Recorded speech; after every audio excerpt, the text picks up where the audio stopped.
Selamat malam semuanya.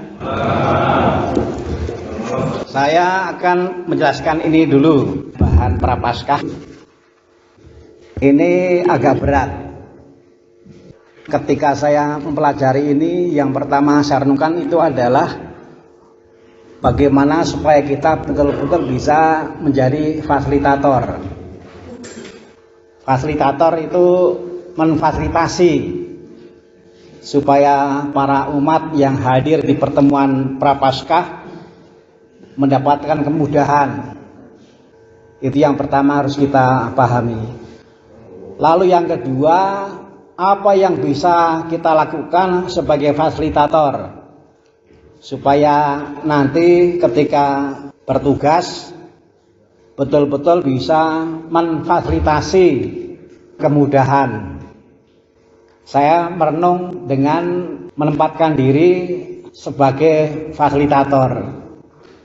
Kalau saya sebagai fasilitator lalu kemudian mempelajari buku ini, pertama yang mau saya lakukan adalah saya akan berdoa, memohon Roh Kudus supaya membantu saya. Saya juga akan berdoa supaya saya sungguh-sungguh punya sikap yang rendah hati. Apalagi kalau saya membaca ini dan mempelajari, saya merasa ini berat. Itu nomor satu. Lalu yang kedua, saya harus berkali-kali membaca kitab sucinya dan pertanyaannya.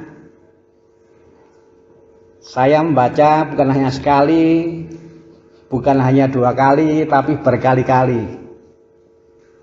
Itu pun tidak langsung bisa menangkap. Maka yang saya rasakan memang berat. Dibaca berkali-kali, coba ditangkap juga nggak mudah. Lalu yang saya renungkan adalah saya nggak tahu bagaimana dengan para fasilitator yang lain. Saya sudah sekolah juga seperti itu. Paling saya hanya berkata dalam hati, kalau para fasilitator juga mengalami kesulitan untuk menangkap, saya bisa memahami. Kita nggak usah menyalahkan siapapun. Yang pasti adalah dipahami kalau kita tidak mudah untuk menangkap. Lalu saya mencoba mencari-cari apa rahasianya untuk membantu supaya kita dimudahkan menangkap isinya. Saya tadi mencoba berusaha menemukan itu dan menemukan kata pengantar pertemuan kedua itu sangat membantu untuk memahami isi dari pertemuan pertama. Lalu kemudian kata pengantar pertemuan ketiga itu membantu untuk memahami isi dari pertemuan yang kedua. Kata pengantar pertemuan keempat membantu untuk memahami isi dari pertemuan yang ketiga. Jadi hasil tidak mudahnya itu kemudian membantu saya menemukan itu.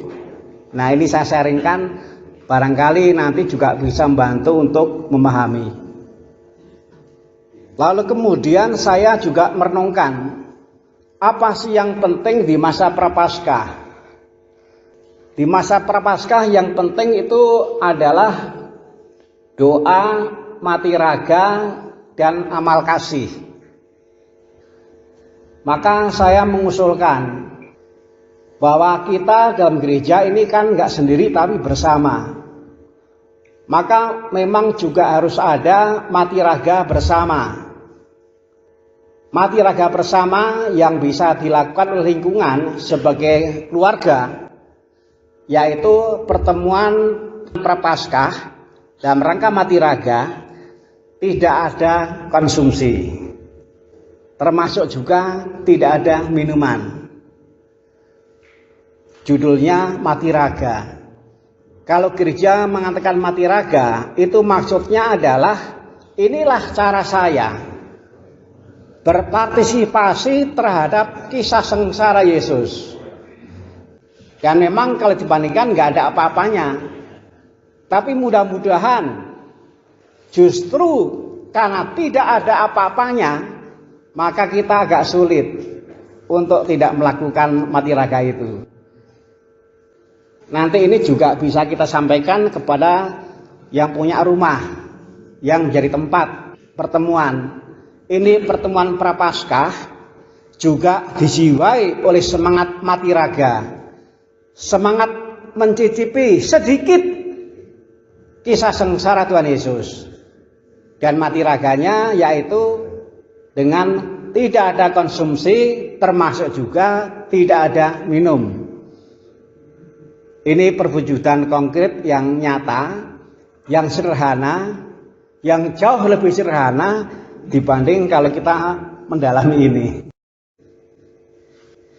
Mati raga berupa pertemuan tanpa konsumsi itu, kalau kita renungkan juga bermanfaat untuk menyuburkan karakter sosok yang bisa mengendalikan diri. Jadi mati raga itu sebenarnya di samping dalam rangka ikut berpartisipasi terhadap kisah sengsara Tuhan Yesus, itu juga sekolah kebatinan supaya kita semakin dimampukan untuk bisa mengendalikan diri.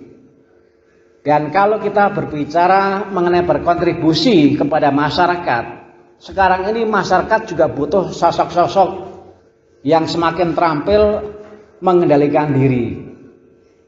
Sekarang rakyat Indonesia banyak yang sedang memfokuskan perhatian pada kasus besar yang muncul akibat tidak bisa mengendalikan diri.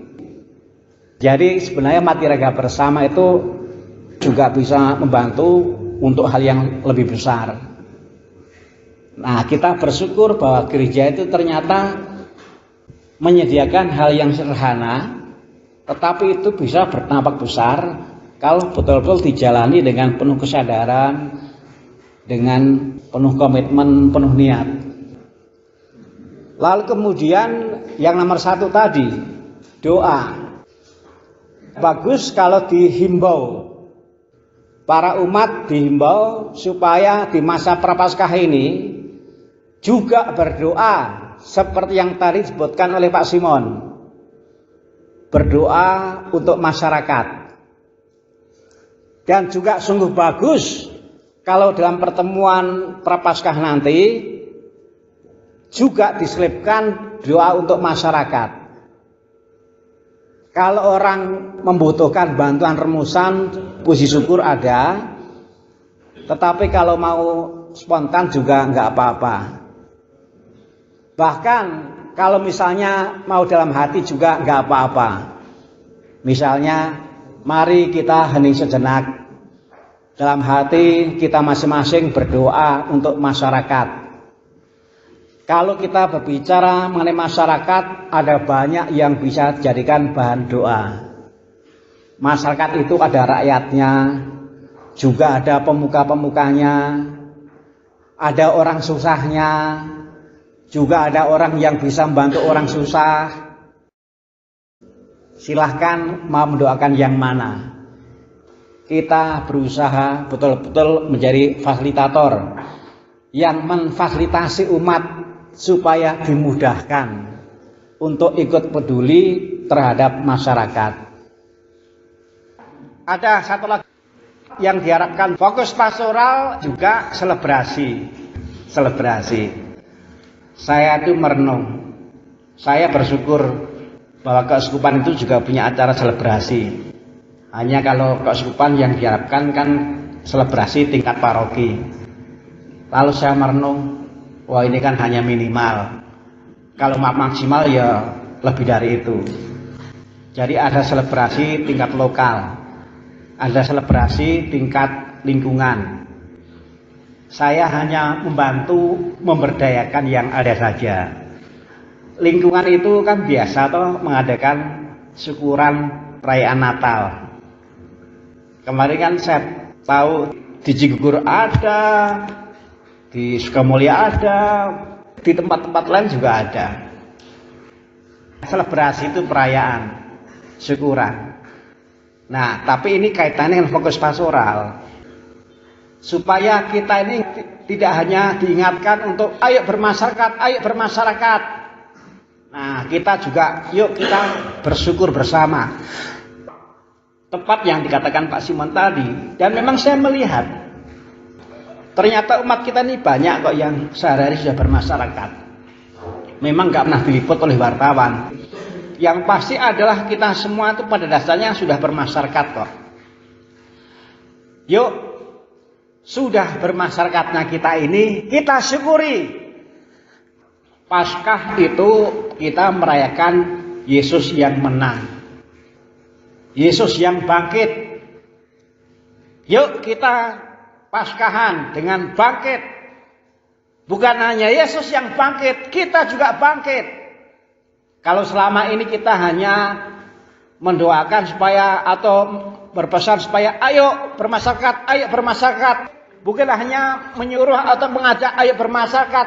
Ayo kita syukuri bermasyarakatnya kita. Jadi merayakan kebangkitan Yesus dengan bangkit mensyukuri bermasyarakatnya kita. Nah, itu dalam rangka Paskahan. Cukup jelas ya? Kalau sudah cukup ya sudah. Tuhan bersamamu. Semoga kita sekalian seluruh rangkaian rencana dan keputusan kita senantiasa dilindungi, dibimbing dan diberkati oleh Allah Bapa yang Maha Kuasa, dalam nama Bapa dan Putra dan Roh Kudus. Amin. Selamat malam. Terima kasih.